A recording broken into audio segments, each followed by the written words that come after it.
Welcome to the family with Josh Arnold, Mr. Money Talk. Officer Dave. Joy Baker. Patty Wetterling. And Andy Barnard. and in studio. Co-host Catherine Brandt. Absolutely. Patty, you came in and we've loaded up just to have you in studio. Absolutely. Patty, looking back on all the years ago when I came in and cut a bunch of messages to send out to the public and all the rest of it, I was so immediately impressed with you, well, your whole family, the strength that you showed, and the fact that you were out there trying to help other people get their things taken care of and get everything done. I will never forget those recording sessions. And how many years ago was that now, Patty? 34. My gosh. 34 years ago. My goodness. So I was only like 5 years old then. Is that what you're saying? Yeah, me too. I was really young. We're really, really Still young. really young. Are you kidding me? You're very young. It's a That's good thing true. she's married. He got his mic. Andy got his mic turned on? I sure do. Okay, I just wanted to make sure. Oh, is he? Yeah. Once in a while, Josh will lay back a little bit. Patty and Joy, how did you get involved? Oh gosh, I got involved in 2010 kind of originally. That's when I started my blog. I was in marketing and just trying to be a writer. And I started writing about a beach house down in Florida. It had nothing to do with Jacob Wetterling. Really? And then, really had nothing to do with true crime or anything like that. So I was blogging about this beach house for a while. It got to be a huge epic story. People were following my blog, helping me with this mystery. And then after that started to wind down, I was looking for something new to write about. And I started writing about Jacob. So you had not met Patty yet? No, that didn't come for a few years, and that did not go well at first. Well, what'd you do now, Patty? Well, I met this woman. She handed me her business card. I went home and gave it to Jerry. I went to bed. I'd been on the road. And in the morning, he said, well, there goes your book. She's already written it. And I'm like, what? Who is this Joy Baker? I had no idea who she was. And so we had about a 2.5, 3 hour phone call that day. And she earned my trust, which was, not easy. I'd worked with law enforcement all these years, and I was not used to individuals interceding. But she called herself Joy the Curious. And after it was almost a 25-year mark when we seriously started working together. And she was curious. She was asking questions that nobody had asked. She found out about those other victims that nobody had really, they might have known about it at the beginning, but it was not in anybody's frame of mind of being important until Joy came back. And she just ruffled things up. And we formed a partnership. It was Jared, one of the other victims, in January of 1989. He was abducted and then released. And he was talked to at the very beginning after Jacob was abducted, but they really leaned on him hard. He emotionally just stopped, and he moved to Painesville, ironically. But so we formed this coalition. Joy found Jared through genealogy and research. She's good. And then so it became a foursome. Joy, Jared, my husband Jerry, and I jokingly called it, a plumber, a blogger, a chiropractor, and a mom. All of that stuff. Yeah, no doubt about it. Joy, an interesting thing. When did we start cutting the PSAs, public service announcements together, Patty? Oh, gosh, it was within the first year, because I think the very first one was about the Jacob Wetterling Foundation, and it was educational. My background before all this, I was a math teacher, and I was learning so much about child abduction. I knew nothing. I knew absolutely nothing about law enforcement or crimes against children. And once you learn things, I felt I had to share. I was trying to keep other kids safe. I wanted parents to know. I wanted to take away the fear. Their fear was just paralyzing a lot of communities. And so you helped us with that very first one. And then we did a couple other PSAs later. So yeah, you were there from the very beginning, and it was people give me credit for a lot of things, but we had support. We had Tom Barnard helping us out. I didn't know, hadn't met you. And it was just people along the way just stood up and did what they could to help us try to find Jacob and protect kids. Well, it was so amazing, Joy, was so I got a call that the Wetterling Foundation wanted me to cut some promos, some informational ideas put out there. And at the time, I believe Andy was about 3 and Alex was just born. Yeah. If I remember. Yeah, just been born, yeah. Yeah, Alex had just been born. And Joy, I'm going to tell you, and I won't even look at Patty's picture while I'm telling you this. I had to fight for about an hour to not burst into tears. I will never forget that. I'm trying to cut these promos. I'm going, yes, I'll get that. I also got real macho, because Patty, I seriously, you and your husband were incredible to work with, but I literally had to stand there and say, I cannot project this. I suppose a lot of people do. It was a very, very tough period, Joy. So you must have experienced some of that yourself, I would imagine. Oh, for sure I did. I mean, Patty's a huge role model. And not only that, I mean, of course, we love her. She's our super mom, especially in Minnesota. But at the time when, I had started writing about I picked it back up again in 2013 when I was asked by a person of interest in the case, actually, to look back into the case and to listen to his side of the story. And so I agreed to do that. And so I really was at that point interfering, I would suppose, at least from law enforcement side of things. And so when, Patty kind of saw what I was doing and got very concerned, both Patty and Jerry, I'm sure. And there came a point where she said, this is starting to not feel good. This is starting to feel a little bit stalkerish. Yeah. And that was horrifying, because by that time, that was really, she went into full mama bear mode when I had found Jared and told her that, I had Jared over for pizza and a beer tonight, and here's what he had to tell me. And she kind of just went, oh, no. Jared very much wanted to talk to her son, Trevor, and Jacob's friend, Aaron, who had been with him that night he was abducted. And she just put her foot down and said, absolutely not. She was just being very protective of all 3 of them at that point. And I felt horrible. I felt really, really awful. And I looked at myself, from standing outside my own skin and thought, good God, am I a stalker? Is this stalkerish? I felt awful. And so I tried to walk away. And I thought, if I, as a mom, am bringing more harm than good to another mom, I thought I was helping. And so I was ready to walk away. And it was Jared who just kept reeling us all back in, saying, oh, no one's going anywhere. We're going to get together. We're going to work this out. I know that this is something we need to do. And he was right. No question about it, Patty. I don't know if you noticed or not, but I put the largest police officer I could find in studio with you guys. Yes, we met. I'm glad he's on our side. Yes, absolutely. Officer Dave, you must get some calls as a police officer that you dread responding to, I would imagine. All the time, Tom. Anytime that it's a child is involved, it's just, you go into hyper adrenaline mode where you do everything in your power to, whether if it's something as simple as a kid fell off a bike, it's like, oh God, so yeah, it's occasionally it's happened. Yep. Yeah, no question about that. Patty, do you look back on all of this now? I mean, at first it's got to be, I guess I'm speaking for myself here. At first it would be, well, why me? Why did this happen to my family? Do you go through a period like that? Did you at the beginning? Well, certainly law enforcement was looking at why us, what about your family is unique. And so we went through that process, but we knew we didn't do anything wrong. And it turns out it wasn't anybody that we knew. We'd never met the man. He had no reason to be in St. Joe. So I really let go of that quickly. It shouldn't happen. I'm just all about kids. It shouldn't happen to any child anywhere. No.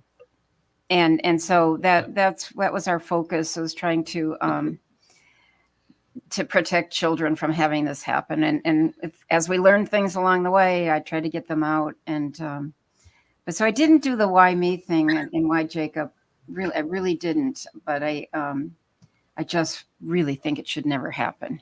No question. And particularly Patty, and then I'm going to, I want Catherine to say a couple of words here, but particularly you're in St. Joseph, Minnesota. There should be no safer place in the world. Right.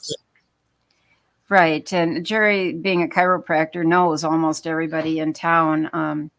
I was a stay-at-home mom. It was funny. We'd go to the Christmas Chamber of Commerce thing, and it's like, oh, so good to see you, Dr. Wetterling and Mrs. Nobody knew who I was. I was with the kids all the time, and so yeah, it was just out of my realm of consciousness and took everybody by surprise. Yeah, I mean, like I said, St. Joseph, Minnesota. You would think, my God, I couldn't be any safer. There's no question. It's kind of funny because we do the show usually is with Officer Dave is there, Andy, our Catherine, my son. But I wanted Catherine to be on the show today because I was like, well, I don't want him surrounded by three guys asking questions. I want a woman to be, you know what I mean? Did that make sense to you? Thank you. Well, I just, I mean, everybody's life changed in Minnesota after Jacob was abducted. I mean, seriously, I remember being completely paranoid for years about our kids. I mean, you were on the radio, you were well known, and we had this. And not really loved by everyone. Let's not that. We had this maniac running around, you know, abducting children, and it was just so amazing to me that it took so long to figure out who did it. Why is that? That's a really good question. And it's a lot of reasons. You have to remember it was 1989. Yeah. We did not have cell phones. We did have, somebody gave us a cell phone. It was a big honking thing. Brick. And brown brick. Yep. It wasn't the brick kind. It had a box, and a little receiver sat on the box. And then we had the magnet, antenna. You really couldn't go anywhere with this little cell phone thing.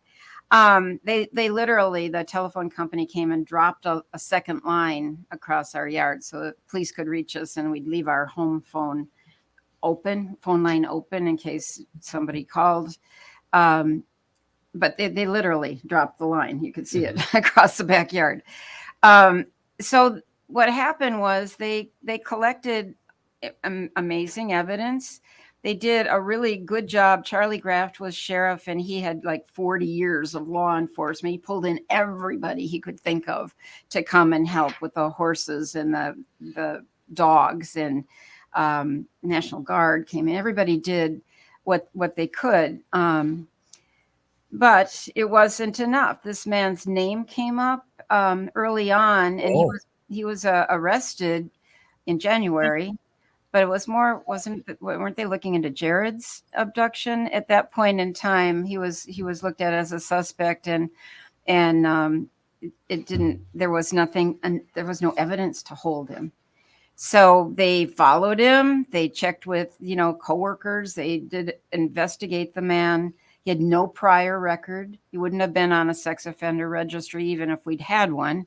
So he was one of a handful of suspects that they never could rule in or out until the very, till nearly 27 years later.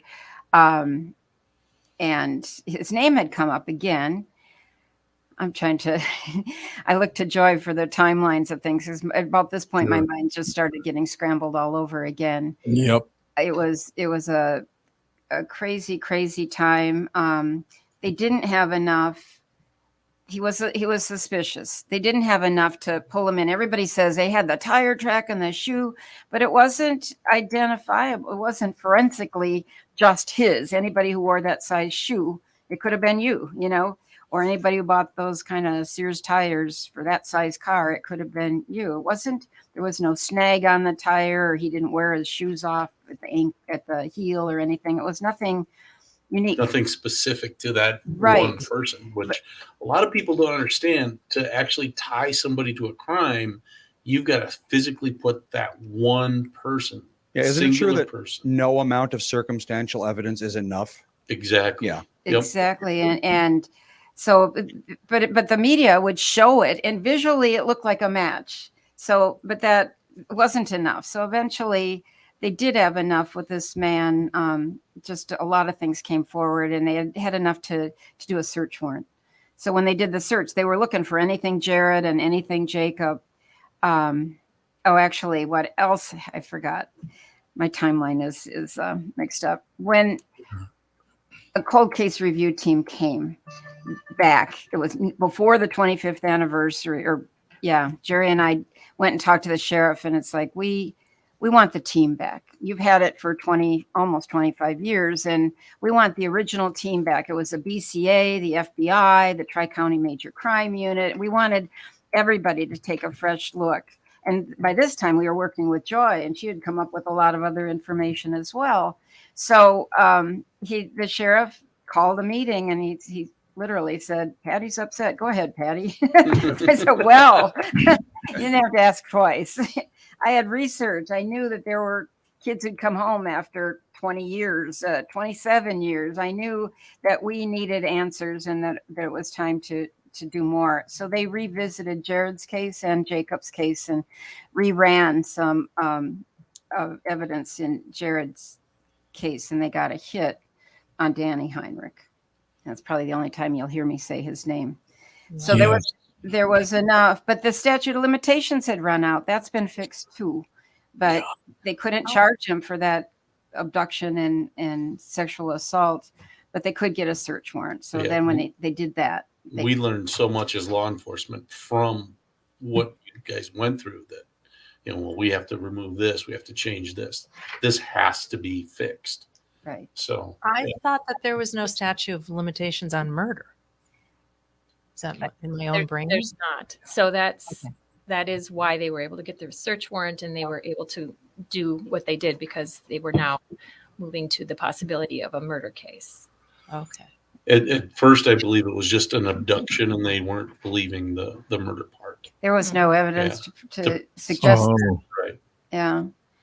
But then they found all of this pornography, oh God. and it was really troubling, because at this point he lived a block from a middle school, which is about the age that he was targeting, and he still was taking pictures, not nude photos, but compromising pictures. And so he was arrested on those pornography charges. We thought the law enforcement said, we're hoping that there will be a quick turnaround. We can pressure him into telling more. They knew that he had taken Jared, and they'd all along thought that these two were connected. So, but it wasn't a quick turnaround. It was 10 months before that his lawyer contacted the U.S. Attorney's Office. Pretty amazing. The whole story is amazing. Joy, talk about the book, if you would. Yeah, the book. Well, that's an amazing turn of events in this whole Sure. thing. Mm-hmm. Patty, back in 2015, when we were just kind of really in deep with investigating and looking into all the Paynesville cases and trying to make connections and talk to those people and those survivors, really, of attacks in Paynesville on young teenage boys. That's about the time Patty had said, I've been thinking about writing a book. I've started it over the past several years on and off. Would you be interested in helping me? And I said, well, of course, sure. What exactly are you thinking? And she said, well, gosh, it's so big. It's such a big story. I don't know how to even begin. But she said, I have so much stuff. I have so much stuff. Do you think maybe you could just help me get a handle on the stuff? And I said, well, sure, of course. Just what do you think? You want me to come pick it up? And she said, yeah, that'd be great. She said, I'm going to be gone. I'll be in Washington, D.C. this week, but Jerry will be home. Why don't you just come and pick it up and arrange with Jerry? And I said, sure. So I went up to her house, and oh my goodness, the stuff. It was just, it filled the whole back of my Ford Explorer. And it was like cases and boxes, and there were grocery bags and kitty litter boxes full of things. And I took it all home and thought, oh my goodness, where do I even begin? And so I began by going to my very favorite place in the world, which is the Container Store. And I bought a bunch of airtight, watertight bins and just started organizing things. And that's how it all got started. And in the midst of all of that is when Danny Heinrich was arrested. And I was sorting through Jacob's things, Jacob's handwritten journals and his, little artwork that he'd made over the years and cards that he'd made for his mom and dad. And that broke my heart. I remember just going down after his arrest and staring at those bins and just having a complete come apart. Yeah. Because I thought, if it's him, oh, good God, where's Jacob? What a story. Josh is still in the studio, isn't he? Yes, I am still in the studio. I'm just fascinated just listening to how this thing has been put together. Yeah, no doubt about it. But Josh, you're a very smart man. That's why I wanted to toss it to you. You probably have a question or two. Well, these are more emotional questions than anything else. As a parent, I cannot imagine going through what you went through and probably still go through to this day. I know it can be a little cathartic to talk about it, but I'll say as a parent,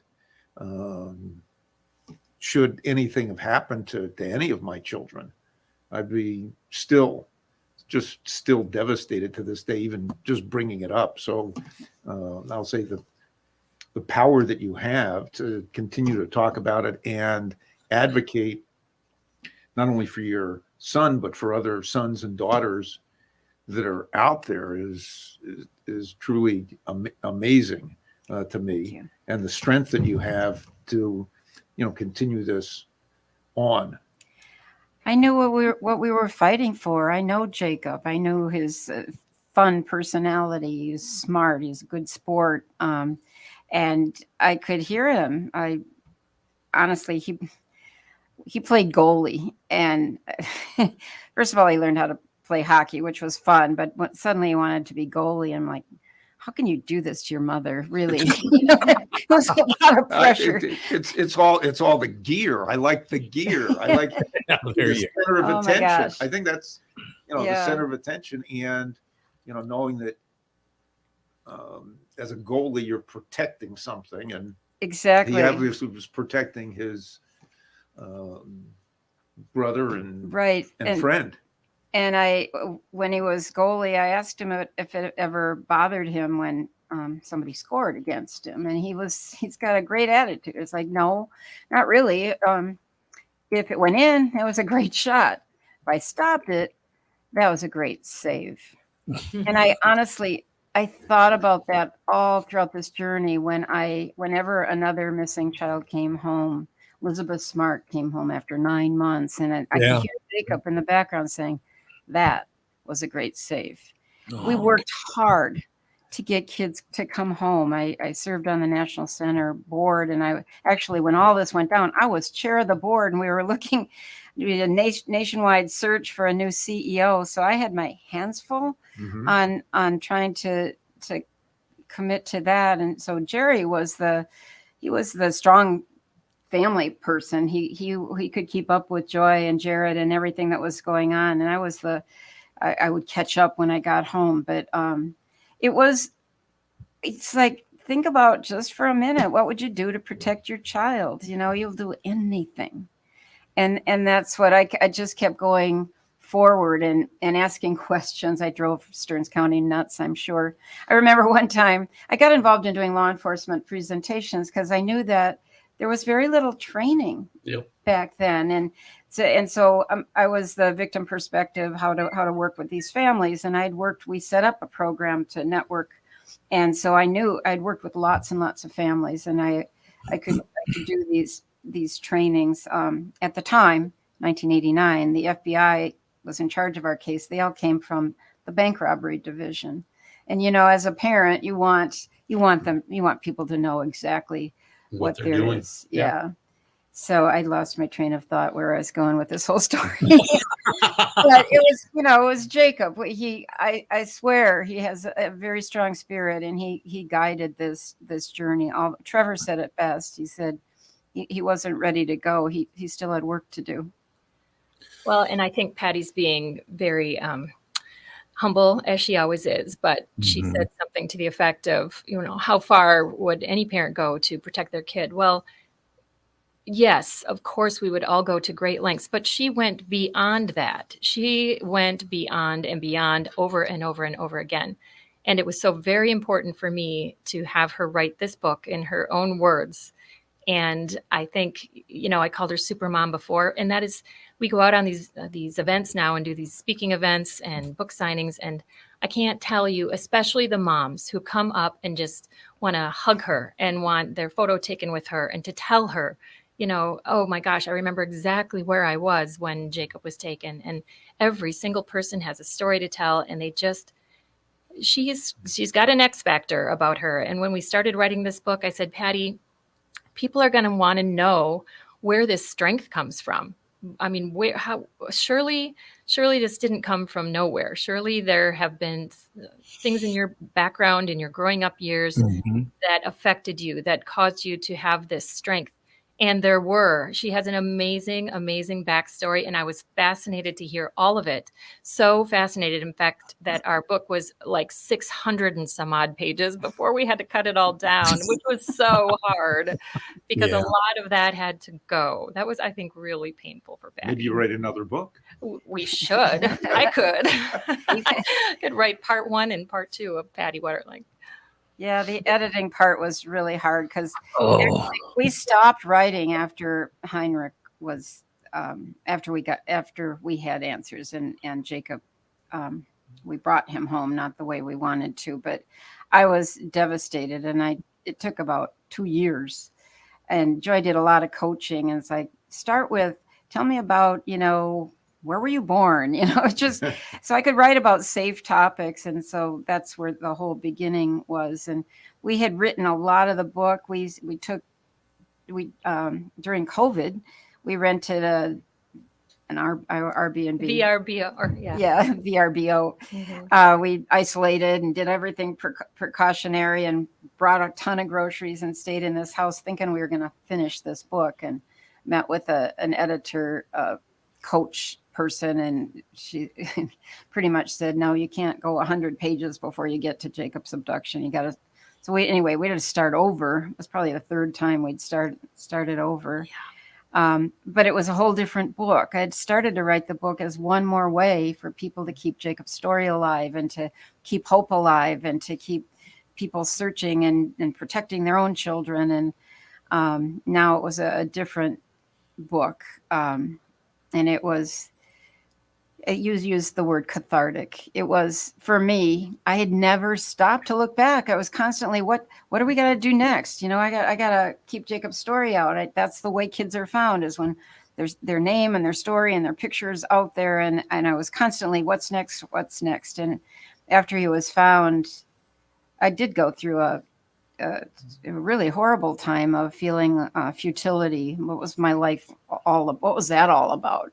27 years of doing this, and then I was a searching parent, and now who are you? And it was a long way back, but Joy coached me into starting writing again, and actually I get asked this question a lot, so I'm just going to tell you the answer. Why did you write the book? For me, it was to be a thank you for all the people who helped along the way, and reviewing what we went through was helpful to me. It brought perspective and I could reflect over it all. And one thing that we've learned on the road with book sales is nobody had a chance to process the ending. If you think about any crime, just think of any crime. Jerry and I were told on Monday night this guy might be willing to talk. A lot went on that week. The following Monday was Labor Day, and Tuesday was a hearing, and she told the world what he had done. And within about 5-6 weeks, there was sentencing. I mean, that never happens. Yep. Never. It's years. So it was like nobody had a chance to even process this long journey that they'd been on with us. And so I'm hopeful that the book helps other people too, get some perspective. And it really is my love for Jacob and my gratitude for all the people who helped us. And it's a request that people follow their hearts and don't give up and regular people can do amazing things. Joy and I talk a lot about the victims in Painesville. Many of these men had never told anybody. Oh, Once given the opportunity, and Jared was so brave, he talked, and then Joy had found these others, and Jared said, I think I know some of them. And then other people would come forward. She can probably tell this better than I of how these people came forward, but it's a grieving community. They went through a lot, and there were a lot of victims who had never gotten any help. And so it's an opportunity to say thank you, and to honestly thank law enforcement. They never quit. Our sheriff was on the wrong guy. I mean, he had named a person of interest, and so that was frustrating at the end. But there were detectives still working, and when that team came back, they pulled all the pieces together. Nobody gave up. And I thank law enforcement. Nobody calls 911 when they're having a good day. And we expect you to come and to know exactly what to do and whatever. And right now, I think law enforcement's getting beaten up. And I just want to say there's a lot of times that they should be thanked as well. Thank you. what's so great about this, Patty and Joy, just having you in studio. I don't know what it's all about, but there's a lot of, and it's flat out hatred in the world right now. I don't know in all my years of being alive that people have been this mean and this filled with hate and turning on one another. And it's all over the world. You can't get away from it. If they want to sit down and watch this interview, listen to this interview, how you can walk away hating anyone or wanting to harm anyone, I would never understand. I'll give you an example. About 10 minutes ago, you were talking about your son, and I teared up a little bit. And I looked over, and so did Officer Dave. And I've been asked many, many times. Yeah, I saw you. You were tearing up. I did see it, which is a great thing. Giant And I'm tears. glancing at my son, Andy, who's, at the control. And I just, I've been asked many times, and this is a true story. Who's the toughest guy? Because I used to, do a lot of powerlifting and hang out with a lot of professional wrestlers and boxers and people like that. And I've always been asked, who's the toughest guy you've ever met? And I said, it's not a guy. It's Patty Wetterling. True story. Oh, wow. Yeah. 100%. It's true. Now you made me tear up again, Patty. Damn it. I can always tell when I'm emotional because my voice gets higher rather than lower. It's really kind of Throat weird. constricts. So again, where the book is available, the name of the book is Dear Jacob, along the way, I kept writing letters to him. oh yeah. I didn't want to have Thanksgiving. I wanted, let's just grill hamburgers, and my family vetoed that. They wanted Thanksgiving, but it was hard because it's such a tradition. And then Christmas, and I pulled out the Christmas stuff, and there's his letters to Santa and the stocking that I made. I mean, it was really, really hard. So I would write to him. It's like, nobody's quit, and I would share what we were doing. And then later his cousin got married. I wanted him to know that Alan got married. And so, I had written all these letters along the way. And I wanted to, at one point, just hand him this envelope of, what we'd done to find him. But that didn't happen. But I had written, and it was helpful to me to kind of know what was going on in our life at different times. So then it's called Dear Jacob, A Mother's Journey of Hope. And we're actually going to be at a bookstore tonight. Oh, Yeah. good. We're going to be at Barnes & Noble in Edina near Southdale. So that's happening tonight. Oh, gosh, I should know. You just say Barnes and Noble. It's in the Galleria Mall Yes. on the lower level. There you go. Josh Pruitt. to the rescue. Big fan over there. At Barnes & Josh to the rescue. I am a big fan. I'm they actually have a very good bakery there. That's awesome. And you know what's right near there too? The Container Store. I don't stop at boy. the Container Store. Oh, I'm I tend dragging to stop Patty at there for sure. restaurants. There's a good restaurant there called Cove. Oh, Cove is great. So that's one of my favorite places. If you go there, just ask for Dave Rickhouse, who's the general manager. Tell him that Josh sent you. Okay. Perfect. We got a Thank reference you. here. You got a reference. And No, Tom, no. I just want to add to your earlier comment. We lived through this horrible trauma, but along the way, we have met so many amazing people. There's way more good people in the world than bad. Wonderful to hear. Sometimes it's hard to remember. Sometimes that. it is. But Yeah. the little town of St. Joseph, Minnesota rallied and everybody stood up, and then the entire state of Minnesota just was united. I think the world needs that feeling again. We need to pull together. I can't think of a greater cause than protecting our children so that they have the right to grow up and follow their dreams. And it's going to take all of us to do that. But it's setting aside some of the differences, and let's unite around Absolutely. protecting our kids. And that whole 11 for Jacob movement that all of Minnesota and beyond became involved in, that was so, oh my gosh, that was so needed. I think we all were just devastated by the darkness and the horror that we lived through in those end days, learning what had happened. And out of nowhere, that started with kids. And Patty, you should tell this story.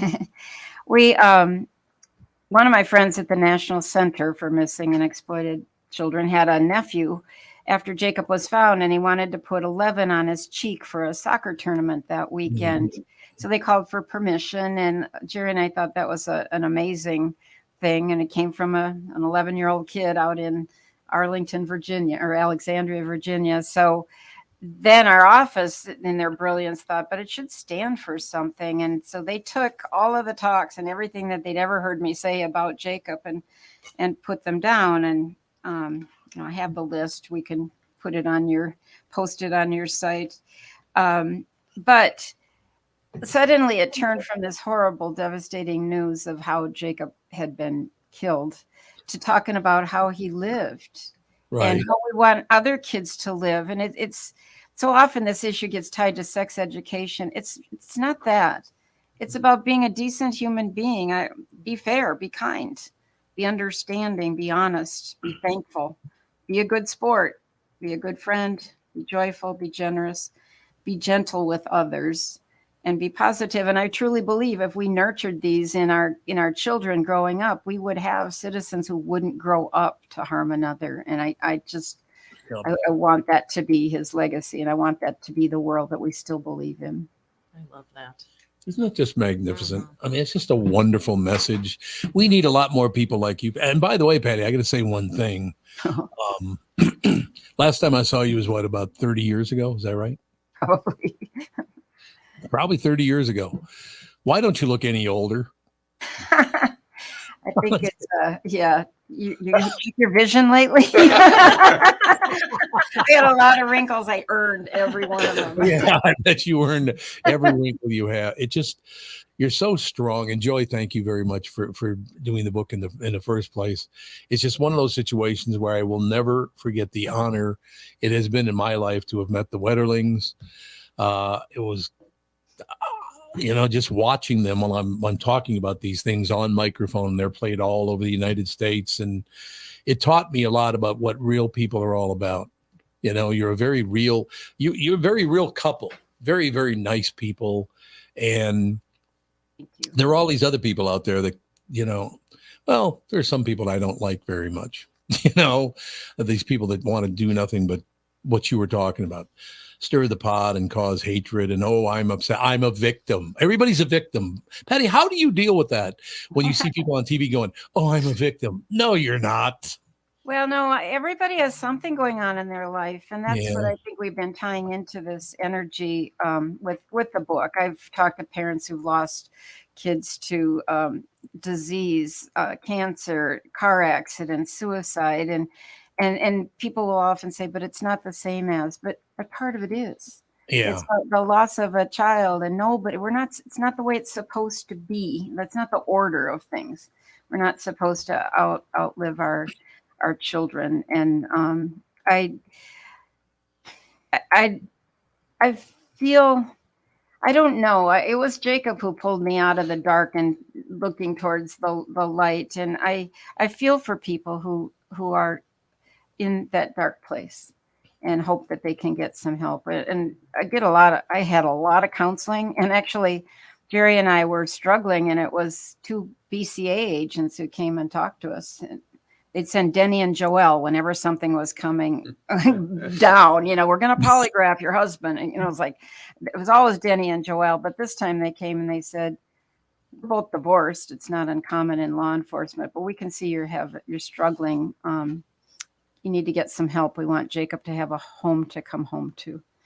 And so we did. We now in April celebrated our 50th wedding anniversary. Congratulations. I'm proud of that. Yes. It's big huge. time. We did it. It was hard. I think marriage can be hard on a good day. It was hard.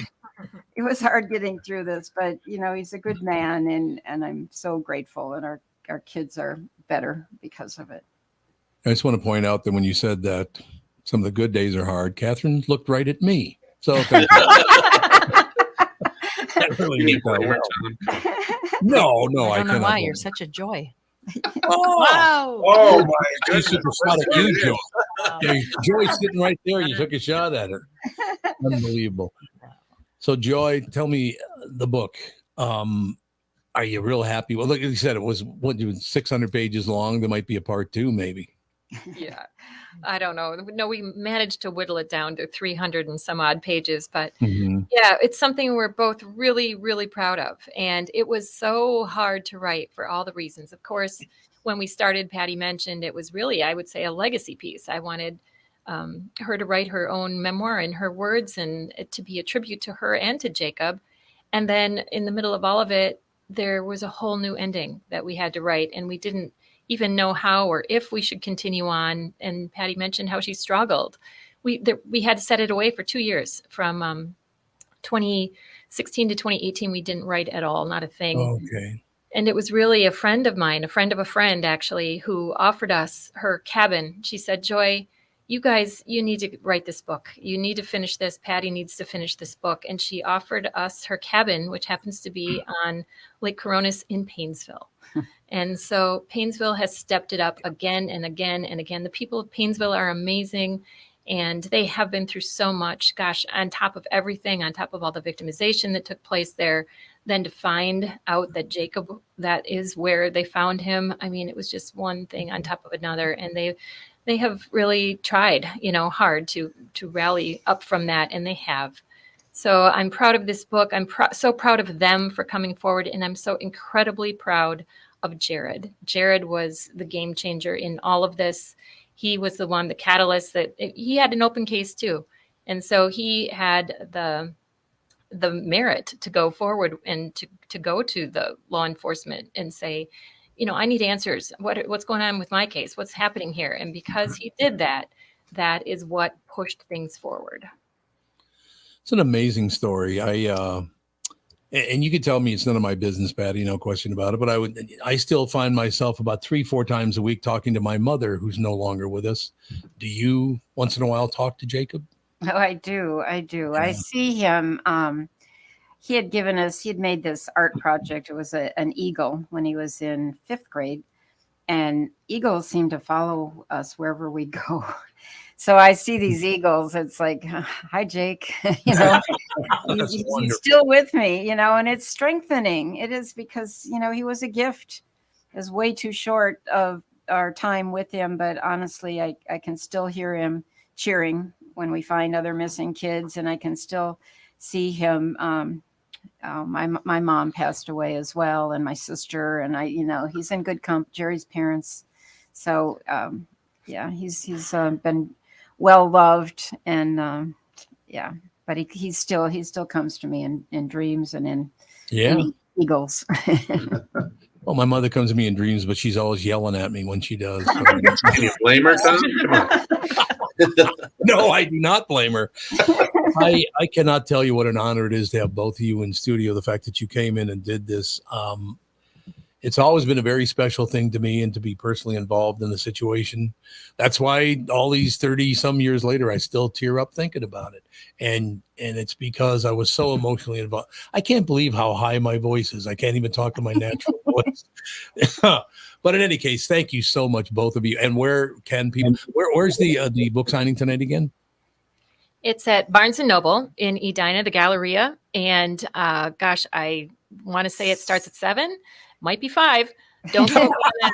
But if I were you and you're interested in attending, certainly go to dearjacobbook.com. That is where they would find that whole information. Go So to the event page. dearjacobbook.com. We'll put that up on our website, obviously. But Patty, I'd like to check in once in a while and just see how you're doing, how the family's doing, all the things that you've done to help people through their struggles. I bet you don't even know how many thousands of people you've inspired, millions of people probably inspired by showing the strength that you have. It's amazing. You're an amazing person. Thank you. You've been with us from the very beginning, so I was honored to get the invite back. So thank you. All right. I have to go get my real voice back now. You're doing great, Tom. Thank you so much. Thank you so much. Have a magnificent day. Thank you, Joy. Thank you, Patty, and everybody else. You've asked great questions. I got to see a 6'4", 300-pound police officer cry on camera. That was good. Josh, thank you for your great questions as well. Everybody involved. And I wanted Catherine sitting next to me this whole interview because she is my strength. There's no doubt about it. All right. Don't cry. I'm not going. You're okay. All right. Go. Mom power. Yep. Mom power. All right, Andy, that's going to do it, Pally.